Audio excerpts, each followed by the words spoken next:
Back in 1990, it was a pretty big deal when McDonald's announced that they would stop cooking their fries in beef tallow and start using a mixture of seed oils instead. It was around then that health experts agreed that seed oils are much better heart-healthy options, and they became a big part of the American diet. Now, a reckoning of sorts is happening. Run, Forrest, run, because these are highly processed oils. It causes inflammation. And people like Robert F. Kennedy Jr. are sounding the alarm on ultra-processed seed oils. This is how we cook them our way. And pushing for beef tallow to make a comeback. Companies like Steak and Shake have actually removed seed oils from their menu and have gone back to tallow. So what's the truth about seed oils? Are they really that bad for you?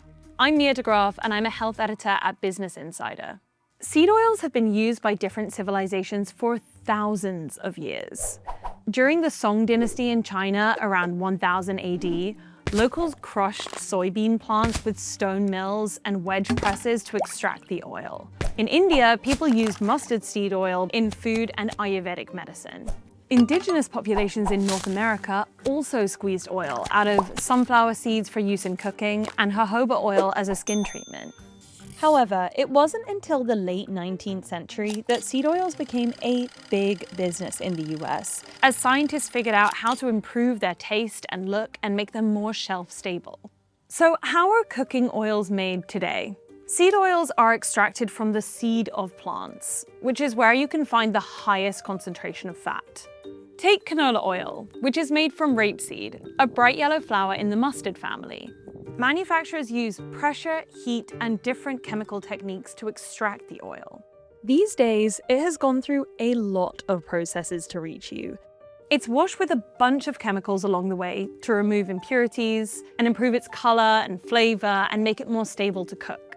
But that doesn't mean that there are more chemicals in the oil. There aren't even chemical byproducts. Hexane, which is the solvent used to extract the oil, evaporates very fast, and actually it can't bind with oil. Same with the bleaching process, which sounds really toxic.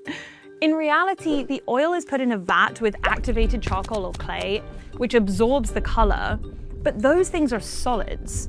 They don't and they can't mesh with the oil during the processing, and they're not toxic to your health. Now let's look at how fruit oils like avocado or olive oil are made. These are, for the most part, mechanically cold pressed. That means the only process used to extract the oil from the fruit is pressure. Cold pressing is more expensive because it isn't very efficient. You will never extract 100% of oil through pressure alone, maybe 75% at best. But the nice thing about this process is that the oil retains a lot of the original nutrients. The downside, however, is that these oils aren't the most versatile to cook with. They retain a strong flavor and color.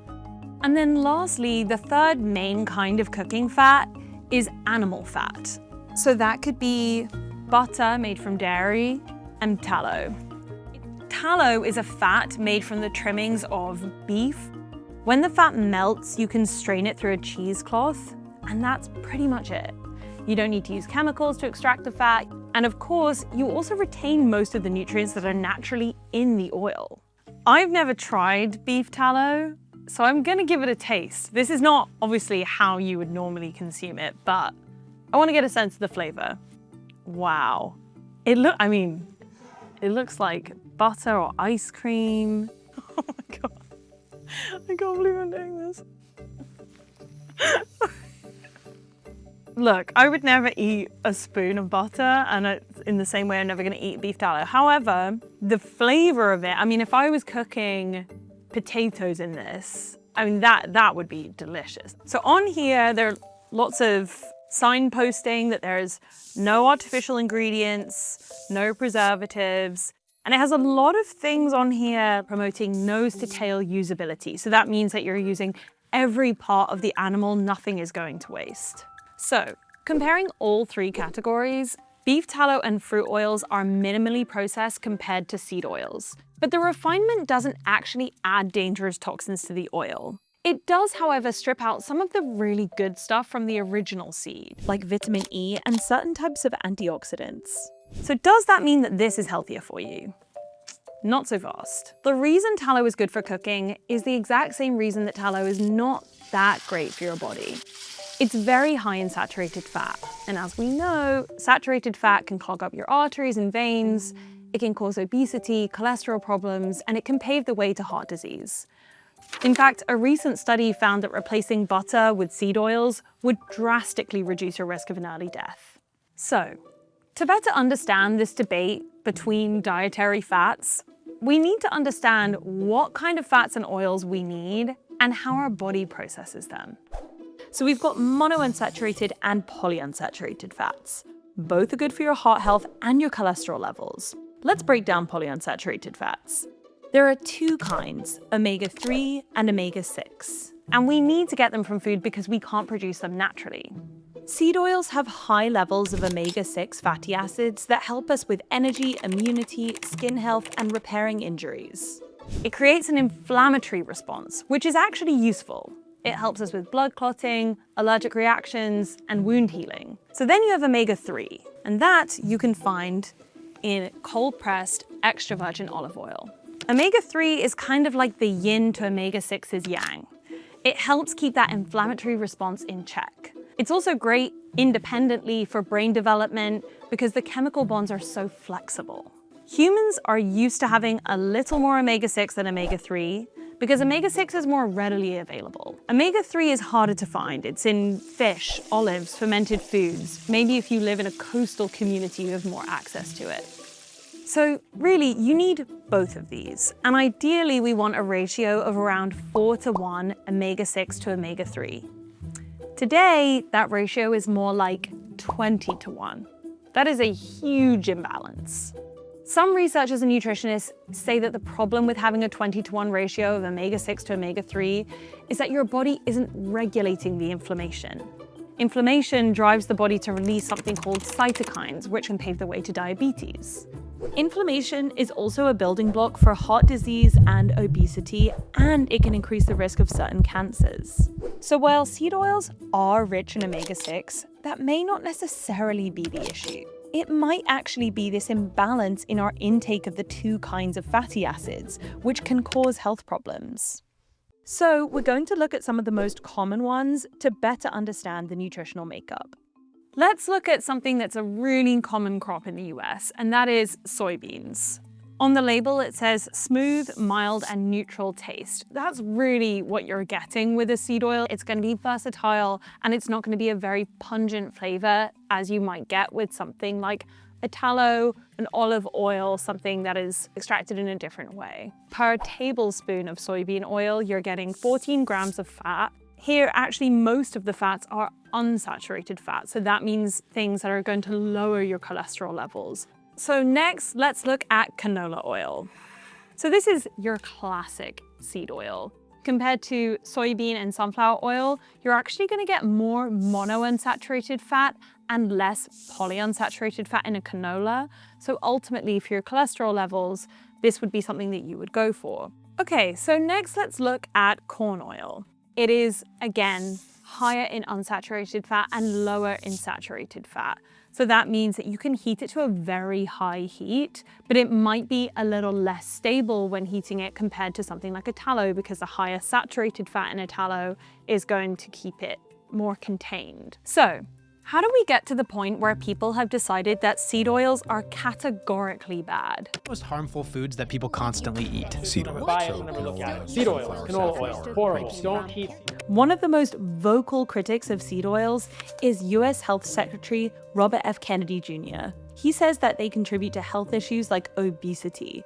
And he posted this video around Thanksgiving. This is the dangerous part. Urging folks to use tallow to deep fry their turkey. He claims that Americans were healthier when fast food restaurants used tallow instead of seed oils. But RFK and anti-seed oil influencers sometimes rely on flawed or cherry-picked science. For example, one study often cited by them found arachidonic acid, or AA, derived from omega-6 rich seed oils, caused inflammation in mice. But doctors generally disregard mouse studies. Humans do not metabolize arachidonic acid in the same way as a mouse. That's not to say the case is closed, but it's simply false to say that there is good evidence that AA is bad for humans. No randomized control trials in humans have found seed oils to be worse for you than saturated fat like beef tallow. Then there is the Sydney Heart Study. This is a commonly cited one. It was published in the 1970s, and it's often referenced by anti-seed oil advocates today. They found that men who consumed more seed oil or margarine had more heart issues than those who consumed less. The problem is, this was done during a time when seed oils and margarines went through partial hydrogenation, a process that we know creates trans fats. Trans fats have actually been completely eliminated from our food system because they cause heart disease and high cholesterol. Another common concern that's raised by people who are skeptical of seed oils is the issue of heat during the refinement process. I've consumed a lot of anti-seed oil content, and this idea comes up a lot, that seed oils are exposed to so much heat and so much pressure in the factory that it creates free radicals, which means like an unstable molecule that could damage your DNA, and toxic compounds like polycyclic aromatic hydrocarbons, or PAHs. Those can trigger inflammation in the body, and they're linked to cancer. However, refinement does not involve repeated heating to very high temperatures. To create toxic compounds takes a lot of heat, oxygen, and changing temperatures over and over again, and that's not going to happen during the manufacturing process. When you're cooking at home, seed oils can actually withstand quite a bit of heat because they've gone through the refining process.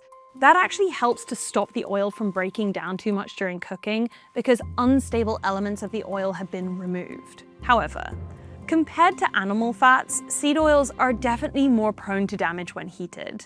We are seeing a lot of brands jumping on this anti-seed oil trend. Steak and Shake recently switched to cooking fries in tallow, saying that they RFK'd the fries. And people are raving about these French fries. You taste them. They're I taste amazing. them. Masa, a tortilla chip brand, switched to cooking their chips in tallow, which is more expensive but decadent, and they say it's paying off. There are other brands like Buffalo Wild Wings, Outback Steakhouse, and Popeyes that have been using beef tallow to cook food for decades. But there's no escaping seed oils because our entire food system in the US relies on soy and corn. It started with the introduction of the Farm Bill in 1933. Large federal subsidies made crops like cottonseed and soybean cheaper to grow and sell. Once burned as waste, cottonseed now is a considerable factor in the American diet. And products like Crisco, which uses a blend of vegetable oils, became very popular. Today, farmers who grow soybeans, corn, cotton, rapeseed are eligible for loans, disaster relief payments, subsidies, and other perks. Banning seed oils could actually affect the economy. Cargill, a global commodities trader, put out a note saying that the US simply cannot replace seed oils because you can't make enough of anything else. And they make up most of the world's edible oil supply. In December, 1.2 billion pounds of soybean oil was refined for edible use in the US. That compares to only 75.6 million pounds of edible tallow, according to USDA data. Pretty much every ultra-processed food has some kind of corn, soy, or oil baked into it. And we have some of those products with us today. A classic place you're going to find seed oils is in a ready-made microwavable meal. So, for example, look at Ben's Original Ready Rice, whole grain medley with brown and wild herbs. So the ingredients here, we have water, rice, red rice, canola oil, and then different kinds of powders and acids. And right at the end, it says that the canola oil only adds a trivial amount of saturated fat, which I love the editorializing of that label. And so canola oil, it's very high in polyunsaturated fat, which is great for your heart. And on this label, it actually breaks down the different types of fat that you're gonna get in this product. So it says that the total fat per cup is 3 grams, and that breaks down to 1 gram of polyunsaturated fat and 1.5 grams of monounsaturated fat. Both are good for your heart health and your cholesterol levels. Next up, I've got Smart Balance Chunky Peanut and Flaxseed Spread. This contains peanuts, sugar, flaxseed oil, palm oil, salt, and molasses. Palm oil is processed in a similar way to seed oils. It's slightly different because it's 50% saturated fat, so it's a semi-solid at room temperature. You should also remember that most nuts are naturally high in oils. So if you're trying to work out the fat composition of your peanut butter, it's not just going to be the added oils. You should take into account the peanut itself. Some other thoughts about just this product in general.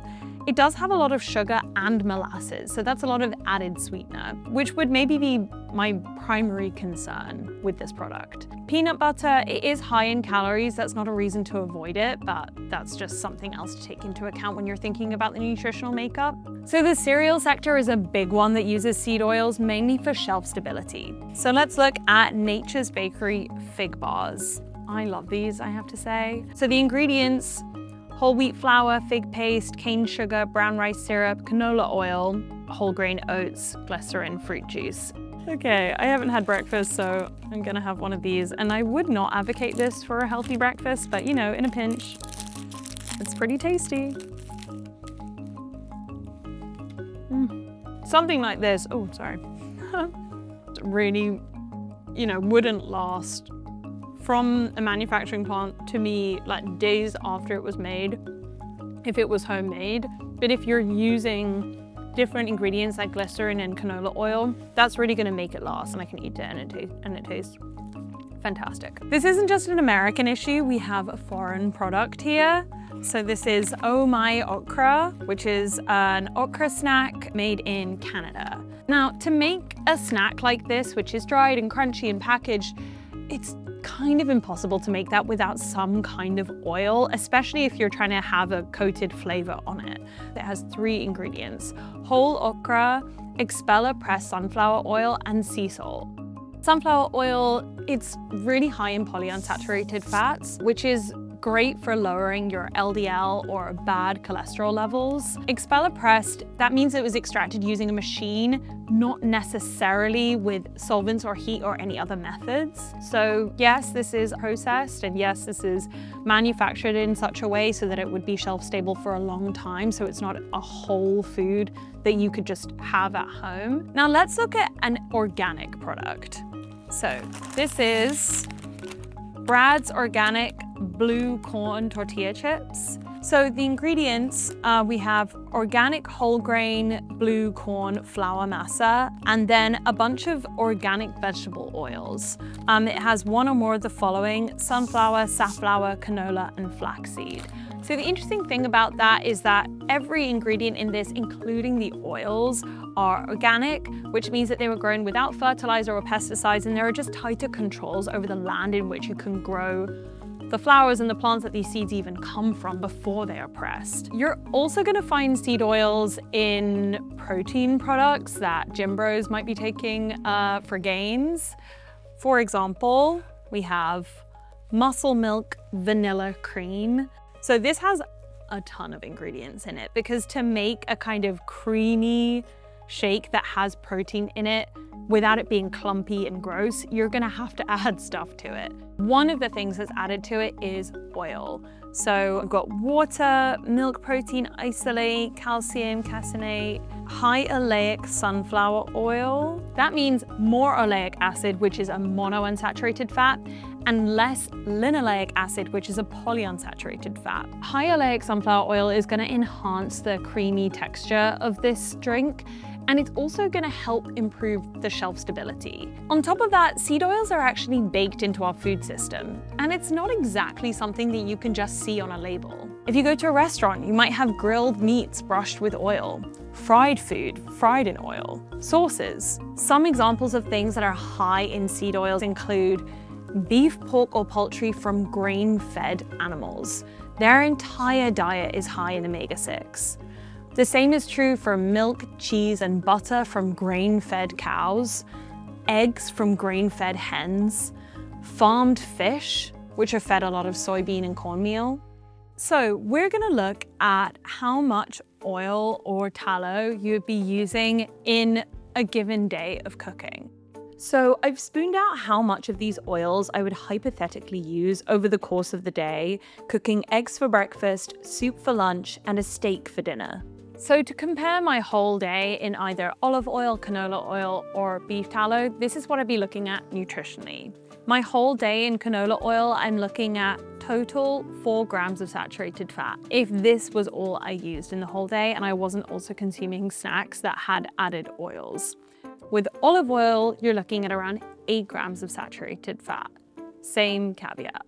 With beef tallow, if every meal you cooked was with beef tallow and it was around this amount, you'd be looking at around 28 grams of saturated fat in the day. So saturated fat, much, much higher in a beef tallow. And that's something to take into account if that's something that you want to add a lot of to your diet. So what should we be consuming? Number one is that we really need to eat more omega-3s. And that you can find in cold-pressed extra virgin olive oil. If you're going to fry, a recent study actually found that the healthiest oil is olive oil. Remember, it gets smoky more easily, so you do want to turn on your ventilator. If you're concerned about heart health, the doctors I spoke to all said that they would actually advise older patients to consume more seed oils. So that's like canola oil, and in particular, sunflower oil. You can't isolate seed oil when so much in our world has changed. We eat bigger portions, we eat more sugar, we eat more heavily processed food, we move less, our stress levels are higher. So it's a bit of a misnomer when anti-seed oil influencers show charts that indicate the rise in seed oil consumption and the rise in obesity from 1940 to 2020. Yes, seed oil consumption has increased in tandem with obesity rates, but correlation doesn't equal causation. But also, if you are concerned about this kind of thing, don't fry as much. Try steaming or roasting or baking things. Try to eat fresh vegetables. Try to buy organic meat and poultry and dairy from grass-fed animals that are consuming more omega-3s. And remember, ultimately, it's about the bigger picture of how you're living your life and finding balance. It's like butter that just completely dissolved in my mouth. It's now gone. Wow. It's really oily. Let's see, maybe about that much. Yeah. Drop that in there. Now that really pungent flavor. Thank you.